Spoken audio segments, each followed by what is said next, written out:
Welcome back to the channel, everybody. Thank you so much for joining me and allowing me to continue to be your daily advocate. If you're new here or you're not subscribed for any reason, please do me a huge favor and hit the subscribe button.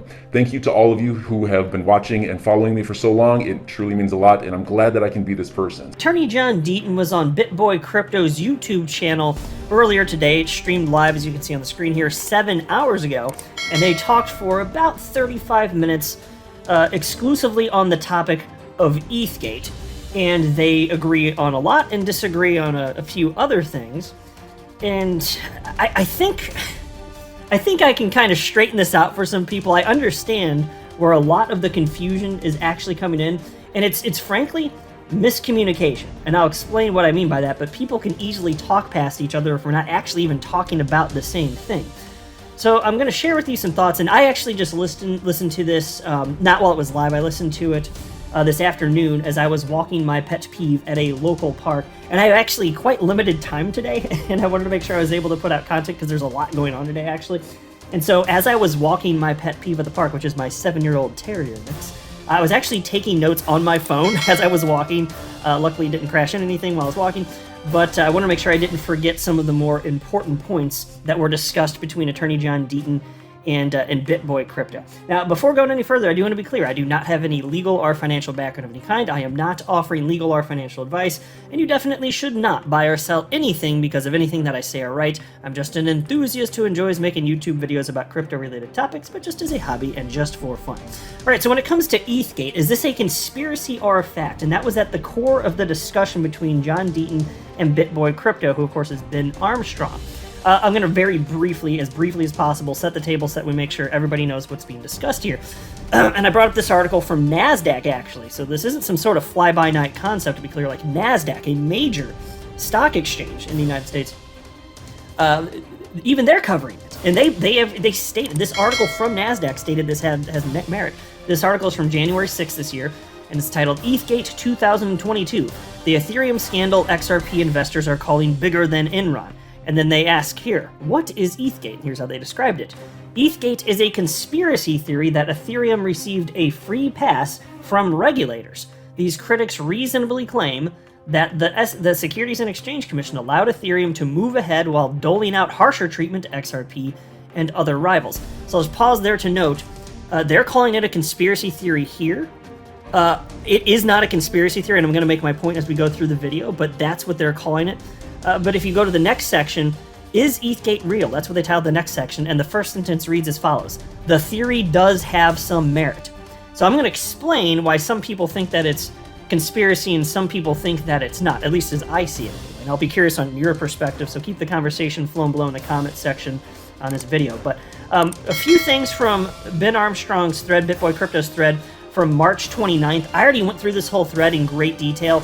And I think BitBoy Crypto, he has a reasonable, thoughtful position regarding ETHgate. I agree with him on a number of things, and I respectfully disagree on a number of others. I already made a video where I really broke this down, so I'm not going to do that in this video. There's only a few parts I do want to highlight so that you understand BitBoy Crypto's position before we go forward here.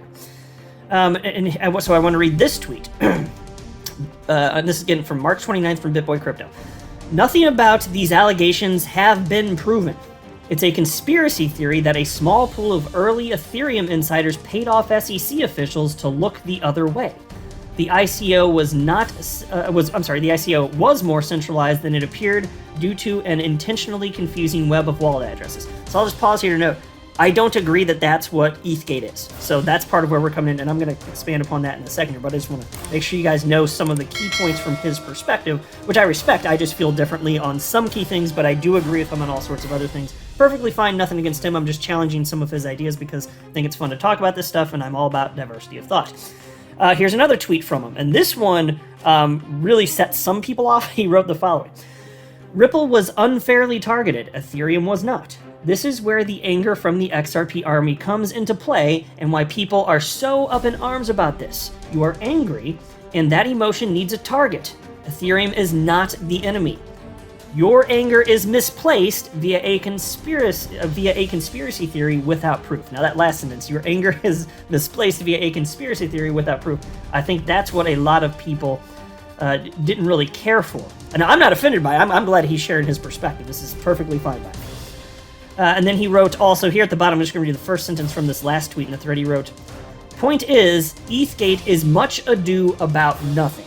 Now, on that point, I extra super duper disagree. In fact, if you look at John Deaton's crypto law website here, this is not a conspiracy theory website, but if you look through here, I'm just kind of scrolling through. I'm not going to stop to read any of this, but his team thoughtfully plotted out a timeline with all the facts and circumstances surrounding what happened with Ripple, what happened with Ethereum, and how the SEC was responding, all of the market confusion, all of the appearances of impropriety, goes on and on and on for years and years and years. This took a lot of effort to put together, and I'm telling you, it absolutely, undeniably, is not a conspiracy theory. So where's the confusion coming into play then? Why is this happening? Well, here's a tweet that I put out about an hour ago. Let's see here. I wrote, "The reason some people argue ETHgate is a conspiracy, while others say it's not, is because people don't agree on the definition of ETHgate. So let's start there. What constitutes ETHgate? I argue just the facts and circumstances surrounding it. Questions resulting from undisputed appearances of impropriety that follow don't make it a conspiracy. Firmly asserting bribery gets into conspiracy theory, but that's not part of ETHgate." And so look, let me just pause a note here. Like, I'm a 38-year-old man, I'll just tell you this. In so many aspects of life, if you're having a disagreement with somebody, what I've found to be the case many times is that you could actually agree on the facts and circumstances surrounding whatever it is that you're discussing, whatever the topic is, you could agree on all that, and then think that you actually disagree with each other because you disagree on a term. Does it constitute so-and-so? Well, if you both have different definitions of what that word is that you're arguing about, whatever's at the core of it, then you're going to think you're not having any common ground there when you could literally agree on every fact and disagree on a definition. So when you're debating anybody or having thoughtful conversation, it's very useful, whether it's crypto related or politics. Just pick your topic, it doesn't matter. If there's a point of contention, make sure before you even begin, ideally, if you're able to do that, make sure that you agree on the terms, or you're not going to be able to effectively communicate ideas to any other human on the planet. And so that's the problem here. There's a disagreement about what ETHgate even is. And I also then wrote, asking questions based on undisputed facts and occurrences equals not conspiracy theory. Making assertions, such as bribery, without proof equals conspiracy theory. And I feel pretty strongly about that. If you're just talking about the facts and circumstances, and people ask questions that are reasonable based on undisputed circumstances, what the hell is conspiracy theory related about that? Nothing. Absolutely nothing is conspiracy oriented about that.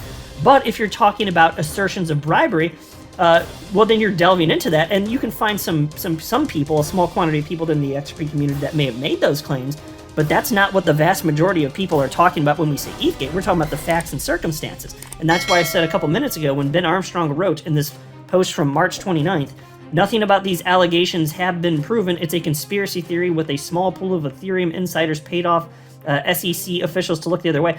Well, okay, fine. If that's what ETHgate were, then we're delving into conspiracy theory territory, because then you're asserting bribes and there's literally no proof of that. Now, I'm saying that there's appearances of impropriety. That's fact. You know, talk to the SEC ethics office. Do you think that they even knew about the $15 million Billy Boy Hinman was getting before he gave his Ethereum free pass speech? Because I'm gonna bet no. Because they didn't even want to go to dinner with his former law firm as an ad hoc group.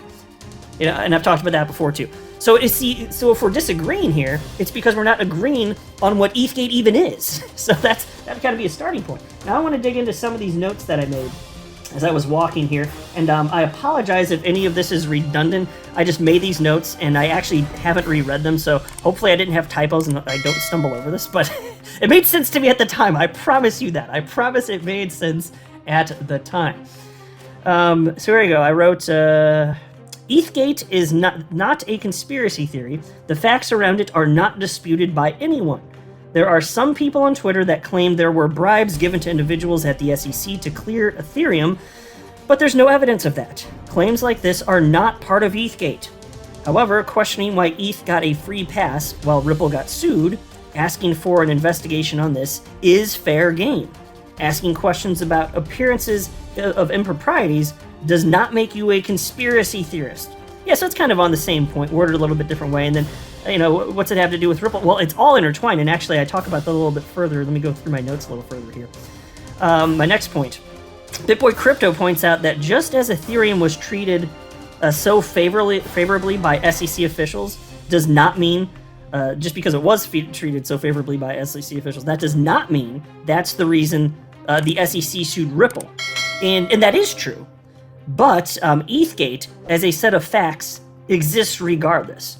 So it may be the case that Ripple is completely separate from this, and there weren't considerations. Maybe it's not the case that they decided to go after Ripple just because ultimately, Ethereum would be utilized via consensus since they bought a quorum. Maybe that wasn't even consideration that they'd become, Joe Lubin would be competing directly with Ripple. Maybe that wasn't it. We don't have facts on it. That's what I'm saying. It's like there's not evidence of that. It's reasonable to ask, okay, if you look at this and this and that, looks a little peculiar, kind of smells a little funky. Can we look into it? Can we have a third party look at it? Well, that's reasonable. That's not conspiracy theory. That's just saying, here are some facts. Can we do an investigation? Because it looks strange. There's nothing conspiracy about that, folks. There just isn't. My next point in the notes here. Here we go. Attorney John Deaton points out that Joe Lubin, co-founder of Ethereum, of course, said repeatedly XRP is not a competitor to Ethereum. His firm Consensus then bought Quorum from JP Morgan, which is a direct competitor to Ripple. That makes it reasonable to ask if something fishy is going on here. That does not make it rational to state affirmatively that there was indeed malicious intent behind these facts. That's kind of what I was just talking about. Okay, well, I guess I got ahead of my notes here. My brain just works the same way every time. I just loop after loop, right? Just ask me a question. Hours apart, I'll still nail it, right? That's a good thing, right? Anyway, but the facts and questions that result from it are, and sorry, I lost my flow.